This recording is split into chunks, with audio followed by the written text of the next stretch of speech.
चुकी है कि गोदी मीडिया पर लगाम लगाने के बाद भी नहीं थम रही। जी हाँ, 10 सालों से जिस देश में पत्रकारिता के चौथे स्तंभ का खुले तौर पर धज्जियां उड़ाई गई, आज वही गोदी मीडिया चरण वंदना से तो बाज आ ही नहीं रहा।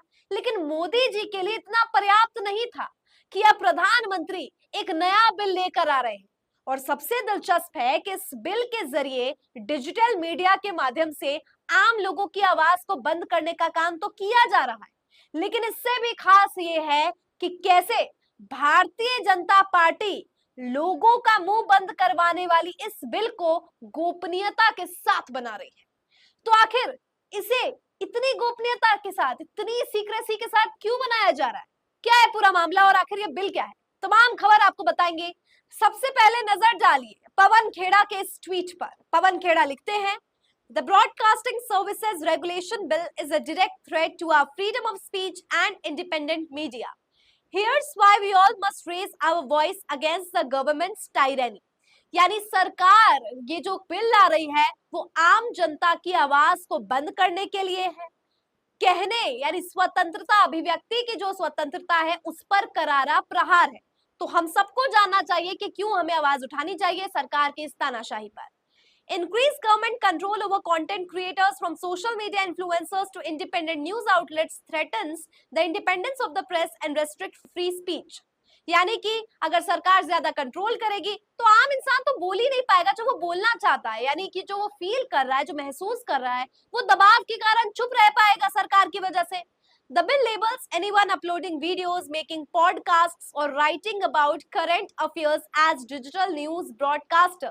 This would unnecessarily regulate individuals and small teams providing independent news coverage. कोई भी अपनी मर्जी से कंटेंट नहीं क्रिएट कर पाएगा, कोई आजादी नहीं है, कोई भी इंडिपेंडेंटली स्वतंत्र रूप से कुछ कह भी नहीं पाएगा। Requiring online creators to establish content evaluation committees add pre-publication censorship. This will delay timely news and create a chilling effect on free expression. यानी आप एक इवेल्युएशन की कमिटी बना रहे हैं जिसमें ये जांचा जाएगा कि आपका जो कंटेंट है वो सही है या गलत है, और इसे जांच में कितना ज्यादा समय लग जाएगा। और सरकार तो अपने मन मुताबिक ये जांच करा लेगी, तो कैसे इसकी पारदर्शिता और कैसे इसकी ये पार्शियल है, पार्शियल तो नहीं है, इसको लेकर भी सवाल उठते हैं। और ये तो एक सेंसरशिप की तरह है कि आपने जो है कानून लगा दिया है, सेंसरशिप लगा दिया है। The bill imposes heavy regulatory burdens on small content creators, treating them like large media corporation. Many independent journalists lack resources to comply, leading to a potential shutdown. बहुत से ऐसे पत्रकार हैं जिनके पास संसाधनों की कमी है। संसाधनों की कमी में आखिर पत्रकार किस तरीके से ये रेगुलेशन सारी फॉलो भी करेगा, उसके बाद इवेल्युएशन भी होगा उसका, वो तो कुछ कह ही नहीं पाएगा। Content creators who monetize their platforms face the same stringent regulations as the traditional broadcast. This discourages new entrants and harms the economic viability of the independent creators. This is exactly how the government finished the crypto market in India. यानी अब लोग बोल नहीं पाएंगे, छोटे creators पे भी, digital media पर भी ब्रॉडकास्ट जैसे बिल लाए जा रहे हैं।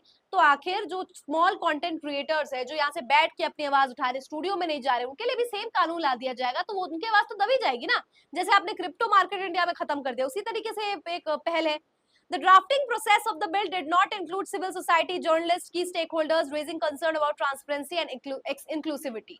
यानी कोई भी पत्रकार, बुद्धिजीवी को इसमें शामिल नहीं किया है ड्राफ्टिंग कमेटी में। तो कौन है ये लोग जो इसको गठित कर रहे हैं? Monitoring negative influencers and criminal liability for non-compliance threatens dissenting voices and independent journalism. Negative influencer को मॉनिटर कर रहे हैं, मतलब कि लोग सवाल ही ना खड़ा करें, लोग आलोचना ही ना करें, निंदा सरकार की करें ना, और केवल चरण वंदना करते रहे, सरकार तो जी बहुत अच्छा कर रही है। तब आपकी इवैल्यूएशन टीम 100 में 100 दे देगी, और जहां आपने आलोचना की एकदम आपके कंटेंट को भगा दिया जाएगा। The bill will pave the way for the excessive surveillance in the online world. इतना ज्यादा निगरानी अगर रखी जाएगी तो सरकार के विरोध में सरकार से सवाल आखिरकार पूछेगा कौन? एक सोशल मीडिया यूजर ने काफी दिलचस्प लिखा है, You are not a big content creator, you are not an independent journalist or reporter. You don't work for an independent media company. You are not a professional fact checker. So you think regulating services bill will not affect you? You are wrong. Each one of us will be affected. Whatever little truth we are getting to see, watch and read is coming from the ones mentioned above. and all of it we will be slowly suffocated till we are left with a non-challenged all-encompassing Godi media. Just the thought is frightening, so speak up, if not now, when? अगर लोगों को लग रहा है कि आम जनता को तो कोई फर्क ही नहीं पड़ेगा, तो कंटेंट क्रिएटर्स को फर्क पड़ेगा। आपको बता दूं कि जो भी छोटी बहुत इन्फॉर्मेशन भी हमें जो पढ़ने को मिल रही है वो इन्हीं कंटेंट क्रिएटर्स की वजह से मिल रही है, और ऐसे में अगर उनकी आवाज को दबा दिया जाएगा इसका मतलब हमें कुछ पता ही नहीं चलेगा, और हम भी अपनी फ्रीली स्पीच कोई बात नहीं कह पाएंगे। जो लोग मोनेटाइज्ड है उनको रजिस्टर करना पड़ेगा, और जो लोग रजिस्टर नहीं कर पाएंगे सरकार के उस नियम से उनको जो है उनके पेजेस को हटा दिया जाएगा, कोई प्राथमिकता कोई वैल्यू नहीं दी जाएगी। एक देखिए एक कार्टून काफी दिलचस्प है, साउथ फर्स्ट का, लिखा है congrats you are the journalist. सरकार जो है माला पहना रही है कि चलो आप पत्रकार बन गए, और माला में लिखा हुआ है ब्रॉडकास्ट बिल का ये माला है। समझ रहे हो आप कैसे नियंत्रण भी लगा रहे हैं और पत्रकार भी बना रहे हैं। वही बात हो गई कि आपके टैलेंट को यूज करके कोई अपना फायदा निकाल रहा है और आपको दिखा रहा है कि आप हम तो आपको आपके फील्ड में बढ़ाने का प्रयास कर रहे हैं। इस प्रकार का मूर्ख बनाने वाली जो स्ट्रैटेजी है। ऑफिशियल पिंक ह्यूमन, ये काफी इंटरेस्टिंग पेज है जो यूट्यूब पे काफी अच्छी चीजें डालता है। उन्होंने लिखा है, if you are a content creator, journalist on Twitter, Instagram or YouTube, it is very likely that the broadcasting bill is going to affect you massively. As creators, we are stakeholders and we need to know what the government is doing to regulate our content. बिल्कुल सरकार क्या करे हमारे content के साथ, हमें जानना हमारा पूरा हक है, क्योंकि हम जो है स्टेक होल्डर्स है उस कंटेंट के। अब इसको लेकर तमाम तरीके का विरोध प्रदर्शन कांग्रेस की तरफ से भी आया, टीएमसी ने भी कहा। टीएमसी ने कहा क्या आपको बता दें, Rajya Sabha member from the West Bengal Jawahar Sircar on August 2 accused the union government of concealing information on the drafting Broadcasting Services Regulation Bill after the Ministry of Information and Broadcasting largely sidestepped a written query by him on the contentious law.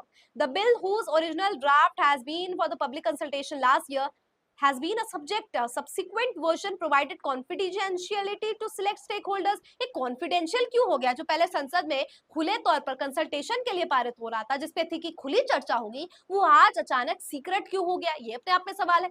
यानी जो विरोध है वो तमाम पार्टियों की तरफ से है, और सबसे बड़ा आप समझ लीजिए, अगर ऐसा हो जाता है तो आपको सरकार की तरफ रजिस्टर करवाना पड़ेगा। अगर आपका पेज मोनेटाइज है और सरकार नहीं करते आप, तो आपको बॉयकॉट कर दिया जाएगा। साथ ही इवैल्यूएशन वाली टीम जो इवैल्यूएट करेगी कि कंटेंट जाना चाहिए नहीं जाना चाहिए। मतलब हम इंसान, आम आदमी तो अब शायद सोशल मीडिया पर भी अपनी भड़ास नहीं निकाल पाएगा, सरकार से सवाल पूछ ही नहीं पाएंगे। ऐसा लग रहा है कि सरकार इतनी ज्यादा डर गई चुनाव के नतीजों को देखकर कि अब उसे ऐसा लग रहा है कि आगे जो चुनाव होने वाले हैं इससे और अंक जो है खिसक ना जाए, इससे पहले आवाज लोगों की बंद कर दी जाए। क्या लगता है आपको इस पूरी रिपोर्ट पर? कमेंट सेक्शन में बताइए।